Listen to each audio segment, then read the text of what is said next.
Big boss ಸ್ವರ್ಗ ನರಕದ ನಡುವೆ ಶುರುವಾಗ್ತಿದೆ ಪ್ರೀತಿಯ ಸೇತುವೆ.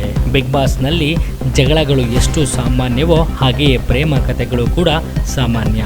ಈ ಬಾರಿ ಆರಂಭದಲ್ಲಿಯೇ ಒಂದು ಪ್ರೇಮ ಕತೆ ಶುರುವಾಗುವ ಮುನ್ಸೂಚನೆ ದೊರೆತಿದೆ. ಬಿಗ್ ಬಾಸ್ ಕನ್ನಡ ಸೀಸನ್ 11 ಶುರುವಾಗಿದ್ದು ಪ್ರಾರಂಭವಾದ ದಿನದಿಂದಲೂ ಜಗಳಗಳೇ ಮುನ್ನೆಲೆಯಲ್ಲಿವೆ.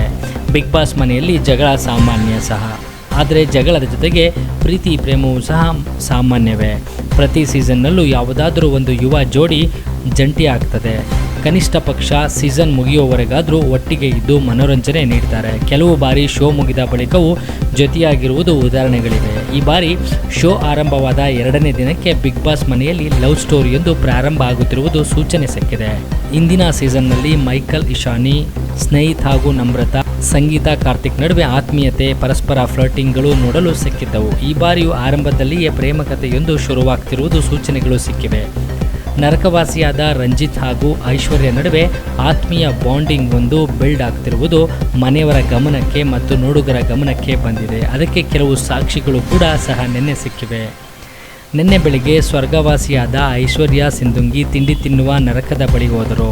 ಅವರನ್ನು ನೋಡಿದ ರಂಜಿತ್ ವಾವ್ ಎಂದು ಪ್ರತಿಕ್ರಿಯೆ ನೀಡಿದರು. ಅದಕ್ಕೆ ಐಶ್ವರ್ಯ, ನೀವು ನನ್ನನ್ನು ನೋಡಿ ಹೇಳಿದ್ರೋ ಅಥವಾ ನನ್ನ ತಟ್ಟೆ ನೋಡಿ ಹೇಳಿದ್ರೋ ಎಂದು ಕೇಳಿದರು. ಅದಕ್ಕೆ ರಂಜಿತ್, ಪ್ಲೇಟ್ಗಿಂತಲೂ ನೀವೇ ತುಂಬ ಚೆಂದಾಗಿದ್ದೀರಿ ಎಂದು ಹೇಳಿಕೊಂಡರು.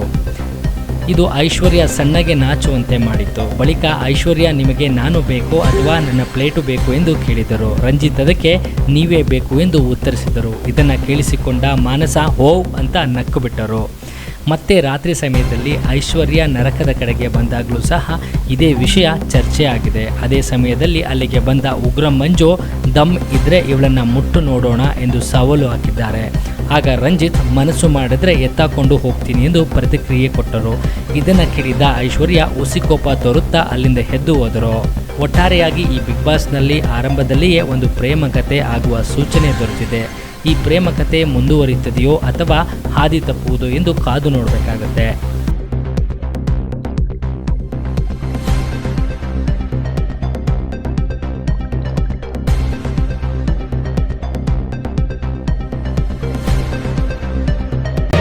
ಮತ್ತಷ್ಟು ಸುದ್ದಿಗಳಿಗಾಗಿ ನೋಡ್ತಾ ಇರಿ ಪಬ್ಲಿಕ್ ನ್ಯೂಸ್ 24x7.